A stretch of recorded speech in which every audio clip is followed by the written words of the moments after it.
बापरे, कसली भयानक मॅच झाली होती. मला वाटलं तर बांगलादेश जिंकते का काय. 3 बॉलमध्ये 2 रन पाहिजे होते बघ, तरी बी त्यात 2 विकेट घेतला आणि शेवटी आपला धोनी कसलं पळत मस्त स्टम्पिंग केला बघ. पण 3-4 मॅचेस खेळला होता याच्या आधी त्यांनी, तरी बी एवढ्या प्रेशर सिच्युएशन मध्ये त्यांनी मॅच काढून दिला आपल्याला. हार्दिक पांड्या भाऊ 2017 चॅम्पियन्स ट्रॉफी होती ना, तिथं पण त्यांनी रनआउट झाला बघ. टिकला असताना टीव्ही मॅच काढून दिला असतं त्यांनी. एवढं भारी फास्ट बॉलिंग ऑलराऊंडर मिळालंय तरी लोक त्याला स्ट्रोल करतात. एकेकाळी कपिल देव सोबत कम्पॅरिझन व्हायचं त्याचं, पण इंजर्ड असतं सारखं, त्यामुळं लय महाग पडला, नाही तर लय वर गेला असता. खरंय, त्यांनी असला ना मॅच मध्ये. पण एक असतं बघ, हार्दिक पांड्या आहे काय तर करून देते आपल्याला, जिंकून देते. आपण म्हणतो बघ, अक्षर पटेल कसं बॉलिंग ऑलराऊंडर आहे, शिवम दुबे बॅटिंग ऑलराऊंडर आहे, हार्दिक पांड्या प्रॉपर ऑलराऊंडर आहे बघ. बॅटिंग बॉलिंग सगळं सेम इंटेन्सिटीने करताय. 2022च्या वर्ल्ड कप पासून त्याचं गेम चेंज झालं बघ. पाकिस्तान सोबतच्या मॅच मध्ये ना, तेव्हा विराट कोहली सोबत त्यांनी टिकला, 35 का 40 रनच काढला त्यांनी. पण जर त्यांनी थांबला नसता ना, आपण नक्कीच हरलो असतो. विराट कोहली खेळला ते तर लय भारी होती मॅच, लय भारी इनिंग झाली होती. एक नंबर, त्यासारखं कुठलंच आतापर्यंत इनिंग बघितलं नाही. पण हार्दिक पांड्याची जी साथ दिली त्याली, ते भारी होतं एकदम. आणि सेमीफायनल मध्ये 168 रन काढले होते आपण. सुरुवातीला टार्गेट दिला होता इंग्लंडला, त्यामध्ये 63 रन त्याचेच होते. तर त्यांनी जवळजवळ 180च्या स्ट्राईक रेटने खेळला बघ, लय भारी.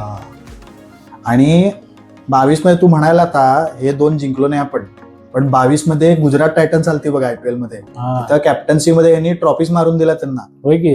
आणि त्याच्यानंतर 23 मध्ये पण ते इंजुरीमुळे बाहेर गेला. नाहीतर आपलं 23 मध्ये फायनल ODI वर्ल्ड कपचं, त्याच्यात पण एक 30-40 रन काढून ते बी जिंकून दिलाच असता यांनी. मी तर फायनल बघायला थिएटरला गेलतो जिंकतो म्हणून. नशीबच असं होतं त्या दिवशी की आपण हारलो. जाऊ दे. आणि 2024चं T20 world cup Hardik Pandya असलं भारी खेळला, लय भारी खेळला बघ. म्हणजे क्लासन आणि मिलरची विकेट जर घेतला नसता तर त्या दिवशी आपलं काय खरं नव्हतं बघ. गेलती बे मॅच गेलती ती. मी तर गेलीच म्हणून समजलो होतो, तूच उगा जिंकतो जिंकतो करत होता. आठवतंय मला, एकदम चांगलं आठवतंय.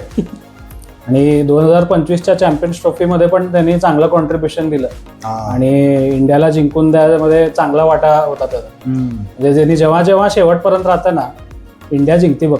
म्हणून ते असं तू म्हणला ते बरोबर आहे. 2023 मध्ये टिकला असता, शेवटपर्यंत राहिला असता तर होता. त्यांनी असला ना मैदानात, समोरची टीम जर मॅच जिंकत असेल, त्यांना पण असं जर डाऊट येतं यायला जिंकतो का नाही आपण मॅच, का घालवतोय यांनी मॅच, घेऊन जाते मॅच.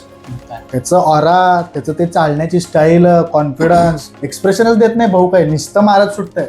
त्यामुळं एकदम फुल ऑफ कॉन्फिडन्स असते त्यांनी. हाय प्रेशर सिच्युएशन मध्ये एक नंबर खेळते भाऊ HP. मी असं दिसायला एवढं बारकाय बघ, तरी बी वळतंय छक्के नुसतं. असला आणतंय छक्के, उंच मारतंय, छप्पर दाखवतोय नुसतं. ह्यालाच म्हणते बे गेम चेंजर. 2024ला जसं खेळला ना, तसं यावर्षी बी खेळला, हे बी वर्ल्ड कप मारतो बघ आपण. तुम्हाला काय वाटतंय, यावर्षी हार्दिक पांड्या त्याचा जलवा दाखवेल का? T20 वर्ल्ड कप साठी टीम इंडिया आणि हार्दिक पांड्याला हार्दिक शुभेच्छा. धन्यवाद. क्रिकेटचा आपलं क्रिकेट बे.